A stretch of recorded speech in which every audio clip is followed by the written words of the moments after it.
I'm thrilled to have Christine here tonight, and we've got quite a few people in the room, so there'll still be people entering, but we'll go ahead and get started because we are at 7:04. So welcome, Christine, and thank you for coming. I'm Thank sure you, Lori.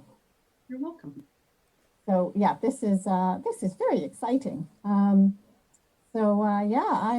I'm really quite blown away that so many of you are so interested in hearing what I what I can give you about the history of the Collingwood Terminals. So very exciting and lots of fun to see familiar names and connect with so many of you again. So we'll just start with I started writing the history of the Collingwood grain elevators, or the Collingwood Terminals, if you want to call them that, many years ago. It's kind of been one of those favorite children that unfortunately, gets put to a back burner all the time. But it is coming. It is still coming. There's been lots of stops and restarts, but it will eventually be a completed book that I hope to be able to offer you in not too long. We won't put a date on it because every time I have a date, it slips away. So in the meantime, we can talk about some of my research, and that's what we're going to do tonight. I'm going to share some of the research that I've uncovered and put together. And you'll learn more if you don't already know about the history of the elevators. You'll learn lots if you know some. Hopefully, you will know a little bit more by the end of the presentation.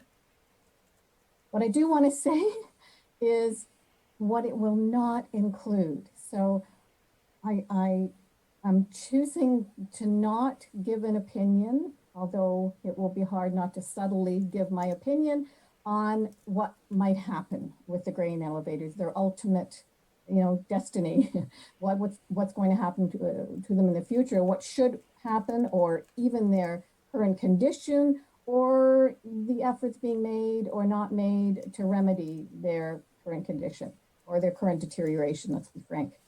So we're going to focus instead on understanding the Collingwood grain elevators, because that's really where it started for me. My impulse to write or to research the history of the Collingwood elevators is because, I moved to Collingwood in 2002.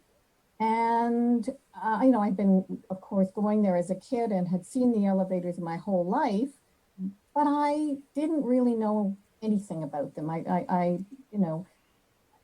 had nothing to sort of base any opinion on, whether they should be saved or not saved. And so this is going, the question of whether to save them has been going on a very, very long time, as some of you know. So I wanted to know more, and that's when I began to do the research. So my feeling is that I think in order to make an informed decision, people need to know more about its significance before you can really decide what its fate will be, what side you stand on in terms of its fate. You need to understand what the grain elevators in Collingwood represent. And of course, the word icon is appropriate and used often. They're not just an icon for Collingwood, and they're not just a symbol that represents Collingwood's history. So I'm going to turn to the PowerPoint now. And so just give me a minute and make sure I'm doing this all correct. And I'm going to rely on, because I can't see anybody now, I'm going to rely on Gordon to tell me. Gordon, can you see that first slide okay? So just remember, you'll have to hit that shared screen again at the bottom. Right. Okay. So let's do that. And then okay. choose the PowerPoint. Okay. Oh, everybody can see I am not. Okay, share screen, right? Yep. So that green icon on the bottom. And I go to my. And then you pick and choose. So you'll have little icons that represent. Right. So you're going to find it, you're going to click on it, and you're going to hit OK. And Here, and I'm going to go from the beginning. so perfect. And then from beginning, so we are able to see this. So you're Awesome. good. Well, we got past the first hurdle, which is Christine in technology. So I'm really happy to have you on board, Gord. Okay, so turning to the history of the Collingwood grain elevators. Yes, the Collingwood grain elevators have tremendous meaning for some of us in Collingwood, but apart from being a symbol of home, they really do represent our nation's history, much more than just Collingwood's history. So I hope no one will mind. I'm going to read through my notes, because then you'll get the real picture that I want to give you. So long ago, the predecessors of the Collingwood grain terminals actually represented much more than just home. They represented survival. So to understand how significant the Collingwood terminals are in our collective history, we need to go back to the days before Collingwood. And Gord, I don't see an arrow to go to my next screen. You can use, if you're on a computer, that you could use the arrows. Like if you have a keyboard, you can definitely use the arrows on your keyboard. Found it. Okay, so let's go back to the days before Collingwood, before the farms, before the grain, when the only thing that stood against the horizon was the jagged edge of an ancient pine forest.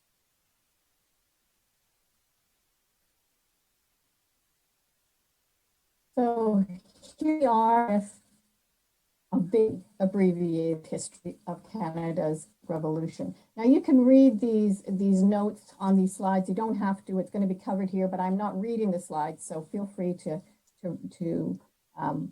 scan through the notes. So in the early 1800s, the only industry in the Canadas as they existed then was the fur trade, centered around Hudson Bay in what would later become Western Canada. Rivals in the fur trade were the Hudson Bay Company and the Northwest Company, whose battles over fur, manpower, transportation, and supplies descended more than once to bloodshed. After decades of conflict, the Northwest Company and the Hudson's Bay Company formed a coalition.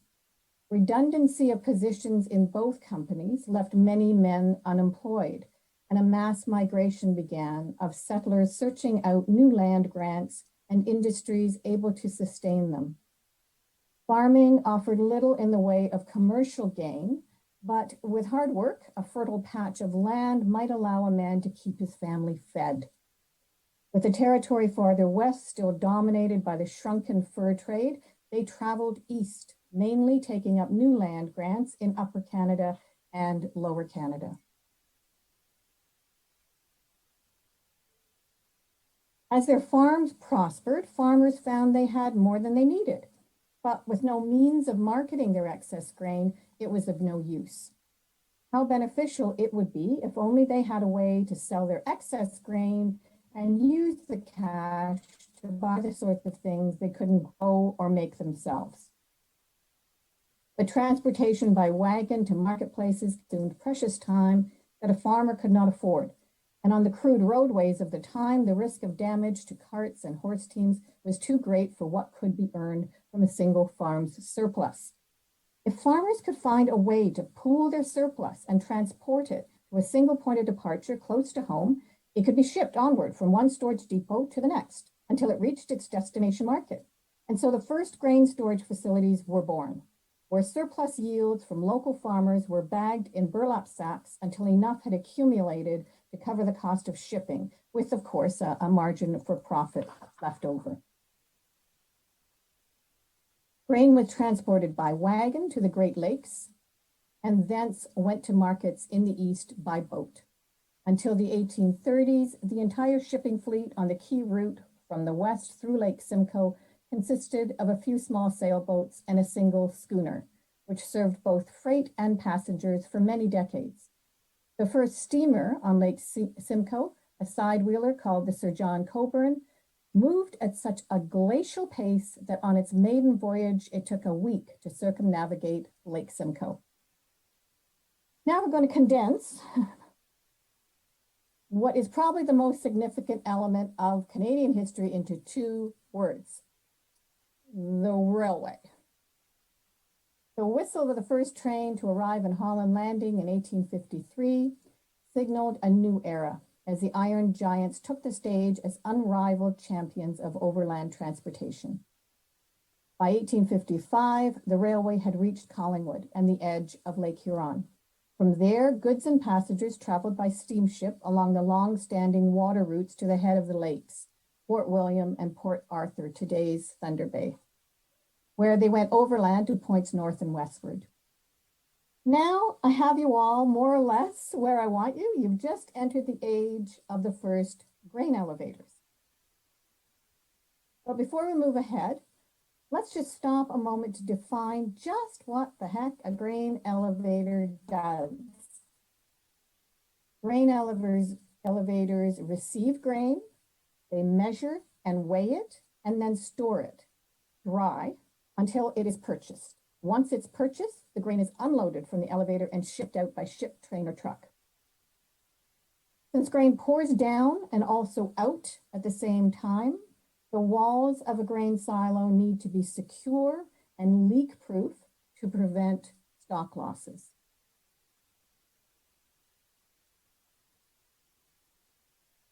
The whistle of the first train to, okay.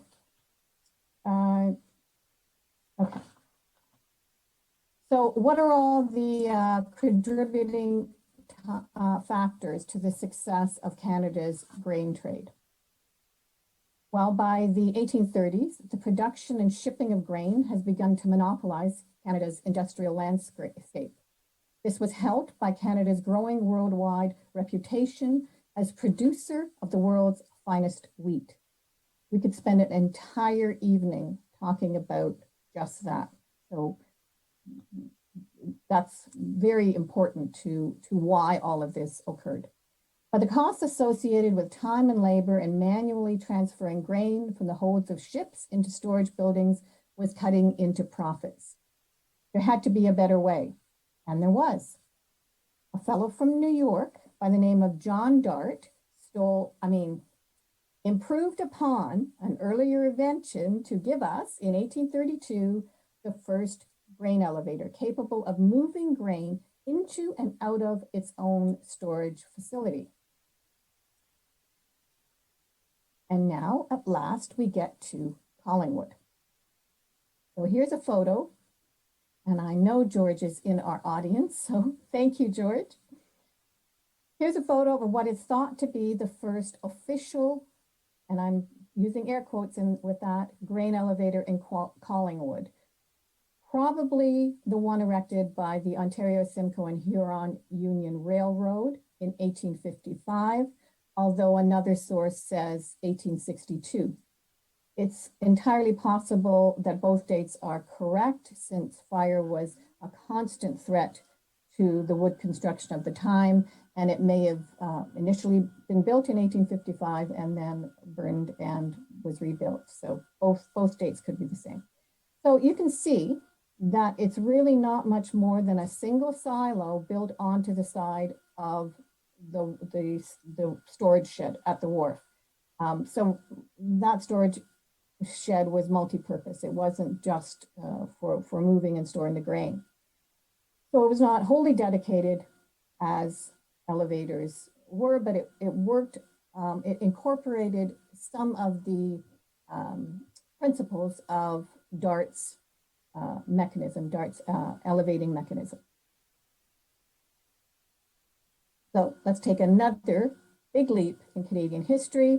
Going to fly right by Confederation. So the unification of most of the provinces that would one day resemble today's map of Canada gave us a united territory, and the wheat trade in turn grew like Jack's bean plant. Overseas and US markets represented a potential trade bonanza if Canadian wheat producers could find cheaper and more efficient transportation methods and routes. Larger grain elevators increased storage capacity so that many ships could unload their grain into large centrally located ports, and there they could connect to ground transportation. And here, of course, is where Collingwood beat the pants off every other Georgian Bay port at the time because it had the railway. Therefore, an unbroken chain existed in Collingwood between marine and rail transportation. In 1868, the Northern Railway Company built Toronto's first grain elevator. Its twin was built in Collingwood 3 years later. It was the first building constructed in Collingwood whose sole purpose was for storage, grading, and transshipment of grain. The Northern Railway was the first railway in Upper Canada, and the route from Toronto to the north was the only route for grain. The Northern ran the only rail service between the Upper and Lower Lakes, and the Lower Lakes, of course, providing access to those lucrative southern markets. In 1871, the Northern Elevator in Collingwood was one of the largest and most technologically advanced in Canada, but the railway did not foresee such a future in commercial trade. And so eventually, with larger ships being built to hold larger loads, the Collingwood elevator couldn't keep up. It was impressive in its time with a capacity of 160,000 bushels. That was the maximum it could contain at one time. But it was insufficient for the larger freighters of the new century. Before we get to the new century, I'll just mention that the Northern elevator became the GTR elevator in 1888 when the Grand Trunk Railway assumed the Northern and the Hamilton and Northwestern railways. And of course, the Northern had already eaten up all of the smaller railways. There were many, many, many, many more before the Northern Railway consumed all of the smaller ones. I know David Buxton is just dying to say something. I hope you get a chance to, David. David Buxton is our resident expert on many things, including the railway. So, the solution to the declining viability of the GTR elevator with a larger capacity and a deepened Collingwood Harbour.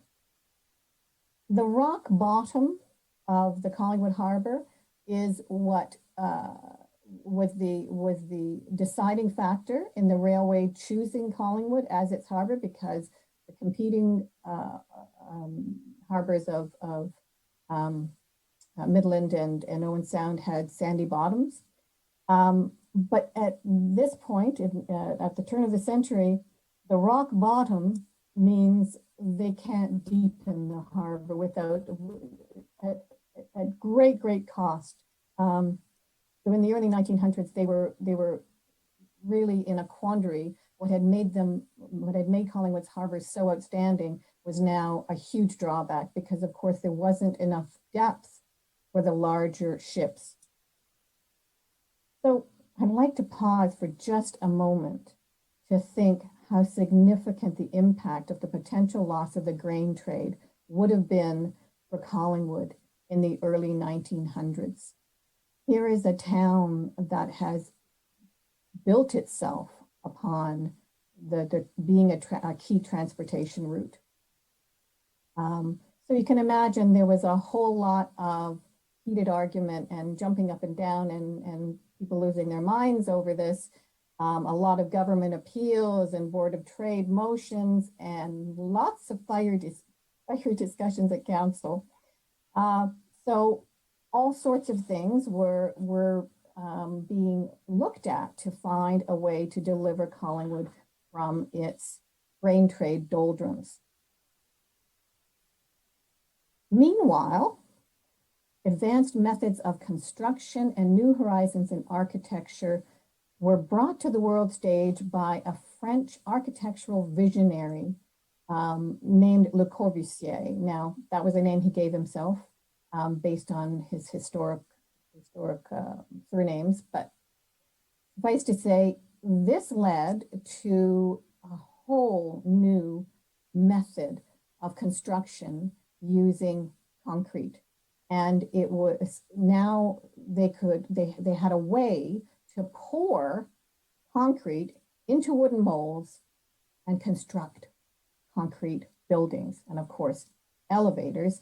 This meant that the huge bugbear of the elevator industry was the fact that the fire hazard. If you've got grain pouring down at velocity, the least thing could ignite a spark, and then you've lost everything. So the fact that they were concrete now reduced the rate of insurance, and that greatly reduced their costs. So, the security of cement against the threat of fire just made the whole grain trade hugely more viable and more profitable. And so there was a resultant reduction in transportation costs of the grain from source to destination. Now, I'm not going to get into too much of what they did with the harbor. They did manage to deepen the harbor. That is, several chapters in the book. We don't have time to cover it, but let's just suffice to say they did manage to solve the problem of the harbor. So we're going to concentrate now on the Collingwood Terminals. We're going to fast forward a couple of decades where we have a portion of businessmen incorporating as the Collingwood Terminals Limited, willing to take on the construction of a new concrete terminal of enormous, comparatively speaking, proportions, able to store 2 million bushels, and with the technology to rapidly unload the massive cargoes of the modern steel ships. The concrete elevator was built for the Collingwood Terminals Limited, financed by a contribution of $100,000 by the town of Collingwood and an additional debenture or loan of $800,000 held by the town. I should mention Henry Price's name. Henry Price was a fellow from Toronto who came in with the big idea of a concrete elevator in the mid 1920s. It took until 1928 to really get people financing it and to get things rolling. But we should mention his name. So on April 26, 1928, the Canadian Terminal System, CTS, was officially incorporated. The site survey began May 24th, 1928. Construction began in September 1928 with woodpile foundations, trestles, docks, and revetments built by EGM Cape of Montreal. The new elevator was to be built in open water. Since all supplies and equipment arrived at the site by rail, railway tracks had to be constructed first. In October, workers began depositing clean gravel for a roadbed for railway trestles to be built. 125,000 timber piles would support the elevator foundation. An additional 700,000 feet of timber was required to build the foundation, plus 695,000 feet of lumber to build forms for the concrete above the foundation. You can just see the tops of those forms. On March 29th, 1929, the site was turned over to general contractor Carter Halls Aldinger. I hope I'm saying that right.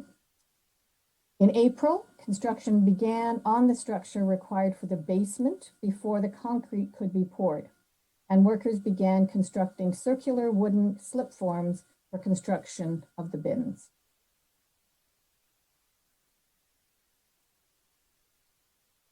Once the foundation was complete, workers began pouring columns of cement for simultaneous construction of 52 bins.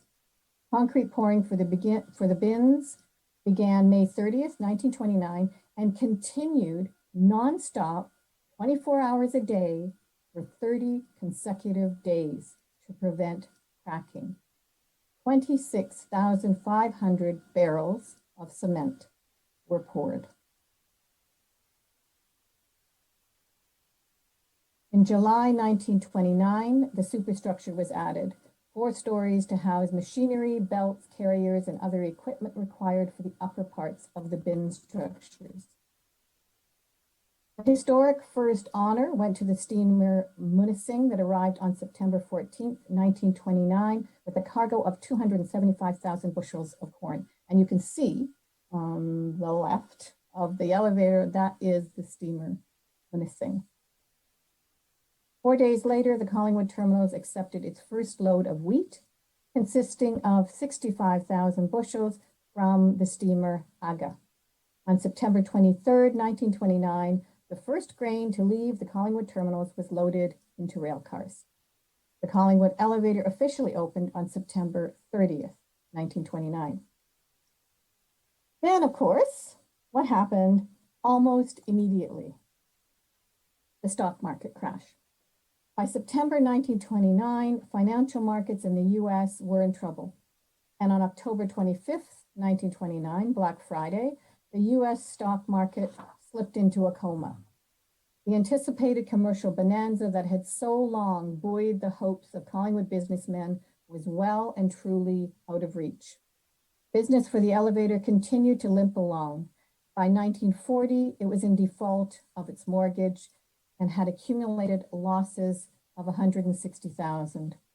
Things picked up again, as they always do, with the war, and in 1939 and 1940, the company finally showed a profit.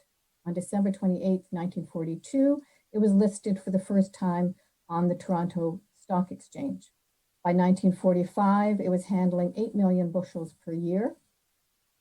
Think of that in terms of what that meant to commerce at the time. And then on December 2nd, 1946, it made its last payment on the original loan. In 1948, the docks were rebuilt, and in 1949, they had one of their busiest years with 52 ships moving 17 million bushels through the Collingwood terminals that year. For the next 2 decades, the Collingwood grain elevators enjoyed prosperity. But in 1963, when the St. Lawrence Seaway was opened to ocean-going ships, grain could be loaded using new self-unloaders, and transshipping of prairie grain became redundant. Freighters could sail directly from Port Arthur, head of the lakes, to the East Coast. The Collingwood shipyard had built the very freighters that ultimately sealed the elevator's fate. In November 1973, the elevators were acquired under joint ownership of 2 local family firms, the Beatty brothers of Stayner and Hamilton brothers of Glen Huron, with Robert, Bob, Beatty serving as president. Luck seemed to turn in favor of the elevators. In 1973, low corn production throughout Ontario boosted the demand for grain from the West and from the US to service local markets. During operations of the elevator, hopes were high as profits resumed. In 1979, a full-time staff of 11 in the terminals and 5 in the office, plus 12 on-call dock workers, maintained one of Canada's longest-running businesses. In the 1990s, the elevator's largest customer was Primo Foods, makers of pasta, in Toronto. The Collingwood elevators at that time had a contract to have on hand and to supply wheat for Primo. The plan had been that Primo would build a storage facility in Toronto. And in 1991, the elevators were so busy, the plant was operated 24 hours a day. As of 1992, computers controlled much of the operations and ordering. Printers communicated orders from the office to the elevator staff, and the equipment was upgraded numerous times over the years. Also, repairs, rebuilds, and replacements made the terminals more efficient than ever. Then, the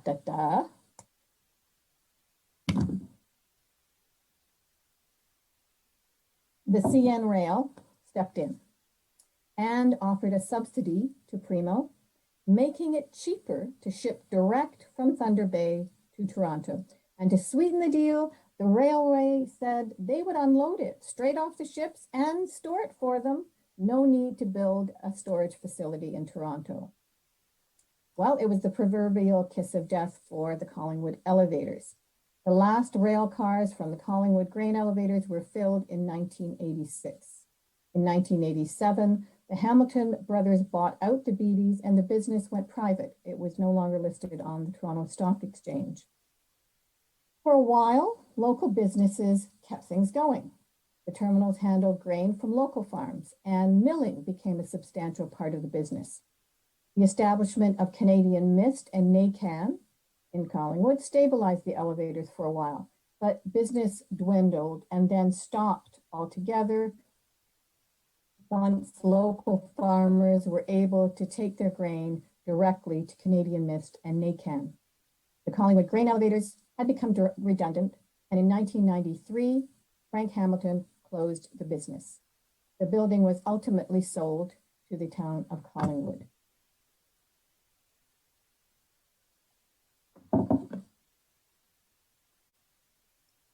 And arriving back at the present, we face the dilemma of whether to save or scrub the elevators from Collingwood's skyline.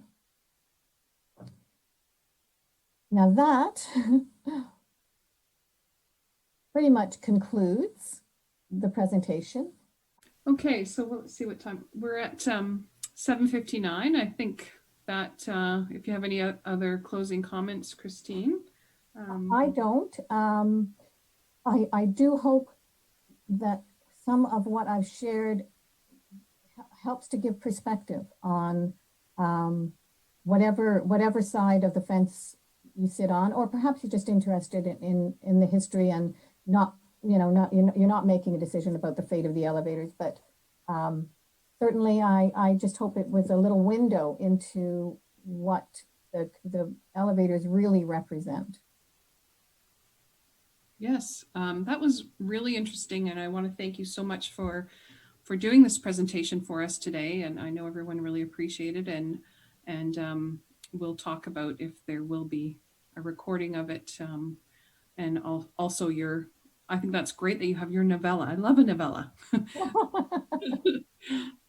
And if I can just mention to the group, now that I have a captured audience, next month on April 12th, we have the first of 3 series with Dr. Bronwyn Hill. She's a naturopath doctor talking about women's health. So that's April 12th. On April 22nd at 7 p.m., we have Catherine Gilner. She's an author that will be joining us. And she's a great speaker, quite funny and very entertaining. So that'll be fun. And on April 27th, we have our very own Ashley Kilchicki, who works for the library. She's going to do a travel talk. She biked tip to tip of PEI, was before COVID, and she has a great photography of that adventure. So those are some of our special events, our regular events. Everything can be found on our website, and you can sign up. I highly recommend signing up for our newsletter, and then you can register from that as well.